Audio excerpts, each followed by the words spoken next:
तो चलिए दोस्तों स्टार्ट करते हैं आज की वीडियो। दोस्तों आज की वीडियो में बात करेंगे चैप्टर नंबर 6 के आत्मा टॉपिक के बारे में। इससे पहले वाली वीडियो में हमने पार्ट सेकंड के अंदर मन जो इस चैप्टर का टॉपिक था उसको कंप्लीट कर लिया था, जिसके पार्ट फर्स्ट के अंदर जो है वो हमने देखा था कि मन की निरुक्ति, परिभाषा, उत्पत्ति और लक्षण, उसके गुण जो है वो क्या क्या बताए गए हैं। उसके बाद हमने देखा कि मन के विषय, मन के कार्य और सात्विक आदि पुरुष के जो प्रकृति वाले पुरुष होते हैं उनके लक्षण जो है वो क्या क्या बताए गए, इन सभी के बारे में हमने डिस्कस की थी। आज की वीडियो में देखेंगे आत्मा के पार्ट फर्स्ट के बारे में। इसमें देखेंगे आत्मा की निरुक्ति जो है वो क्या है, उसी के साथ साथ आत्मा की परिभाषा जो आचार्यों ने क्या बताई है और आत्मा के गुण जो है वो क्या क्या होते हैं। इनमें जो दोस्तों आत्मा के गुण वाला जो पॉइंट है वो आपके लिए बहुत ही इंपॉर्टेंट है। सबसे पहले देखते हैं कि आत्मा की निरुक्ति की बात करते हैं तो सदैव गतिशील और सभी में व्याप्त, मतलब आत्मा किसको बताया गया है कि हमेशा जो है गतिशील रहने वाला तत्व और हमेशा गतिशील रहने के साथ साथ सभी जगह पर व्याप्त रहने वाला जो तत्व है वो आत्मा है।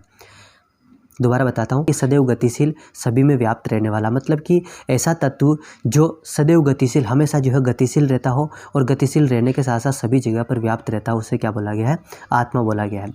उसके बाद अगर आत्मा की परिभाषा की बात करें तो परिभाषा है कि वो द्रव्य जिसमें समवाय संबंध से ज्ञान हो वो द्रव्य ही आत्मा है, एवं जो ज्ञान का अधिकरण हो जो ज्ञान का अधिकरण है वही आत्मा है। मतलब समवाय संबंध के साथ में ज्ञान की उत्पत्ति हो और समवाय संबंध के साथ ज्ञान की उत्पत्ति होने के साथ साथ जो है वो ज्ञान का अधिकरण हो। उस ज्ञान के अधिकरण मतलब देखो, समवाय संबंध से ज्ञान की प्राप्ति कराना और समवाय संबंध से ज्ञान की प्राप्ति कराने के साथ साथ ज्ञान का जो अधिकरण है उसी को क्या बताया गया है, आत्मा बताया गया है।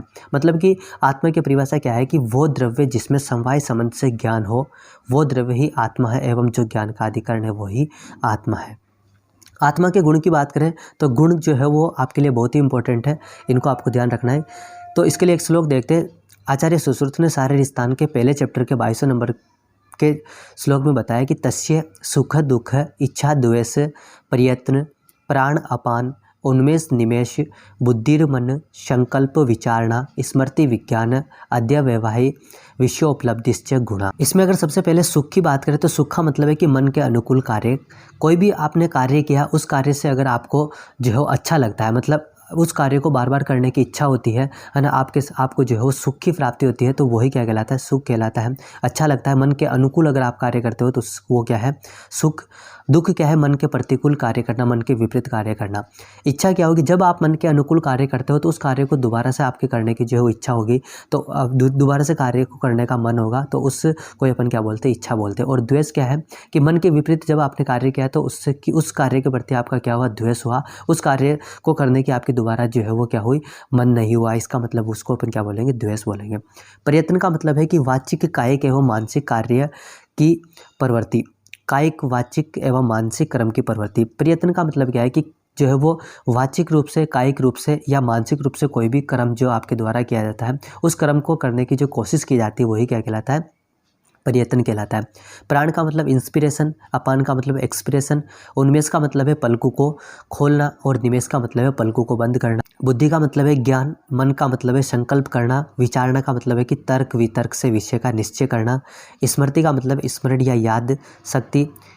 उसके बाद विज्ञान की बात करें, शास्त्रों का ज्ञान रखना। अद्यव्यवहाय का मतलब है कि निश्चित पूर्वक कार्य का उद्योग करना, मतलब कोई भी आपने कार्य किया तो उस कार्य के अंदर जैसे मान लो कि अध्ययन अगर आप कर रहे हो तो अध्ययन को जो है वो निश्चय पूर्वक करना, मतलब अच्छी तरह से जो है वो करना क्या कहलाता है, अद्यव्यवहाय कहलाता है। विषय उपलब्धि से, विषय उपलब्धि मतलब दो शब्द से मिलकर के बना है ये शब्द, विषय उपलब्धि, विषय की उपलब्धि करना मतलब इंद्रियों के द्वारा विषय या अर्थ को ग्रहण करना। अब जो ये आत्मा के उक्त 16 गुण बताए गए हैं, ये पुरुष या आत्मा के बताए गए, ये शरीर में मिलते हैं तो सजीव अन्यथा निर्जीव। अब जो 16 गुण टोटल मिलाकर के बताए गए हैं, जिनमें अगर अपन बात करें तो सुख दुख इच्छा द्वेष प्रयत्न प्राण अपान उन्मेष निमेष बुद्धिर्मन संकल्प विचारणा स्मृति विज्ञान अद्यव्यवहाय विषयोपलब्धिश्च गुणा।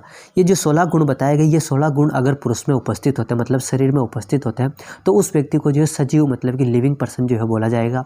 और अगर ये 16 गुण उसमें अनुपस्थित होते हैं उसका मतलब क्या है, वो निर्जीव है। मतलब सजीव होना और निर्जीव होना जो है इस आत्मा के शरीर में उपस्थित होने पर निर्भर करता है। अगर शरीर में आत्मा उपस्थित होगी तो आप उसको सजीव बोल सकते हो, क्योंकि उसमें जो है 16 गुण प्रेजेंट होंगे। और अगर उसमें ये आत्मा अनुपस्थित होती है तो उसमें 16 गुण जो है वो नहीं होंगे, इसका मतलब उसको आप क्या बोल सकते हो, निर्जीव बोल सकते हो। अतः स्पष्ट है कि शरीर का जीवित रहना या नहीं रहना पुरुष या आत्मा के रहने या नहीं रहने पर निर्भर करता है। यदि शरीर में आत्मा की उपस्थिति है तो उक्त 16 गुण जो है वो मिलेंगे, जब आत्मा की उपस्थिति है 16 गुण उपस्थित है, इसका मतलब वो क्या है, सजीव है। लेकिन अगर आत्मा अनुपस्थित है तो ये 16 गुण भी क्या होंगे, अनुपस्थित होंगे। और 16 गुण जब अनुपस्थित होंगे तो उसको अपन क्या बोलेंगे, निर्जीव बोलेंगे।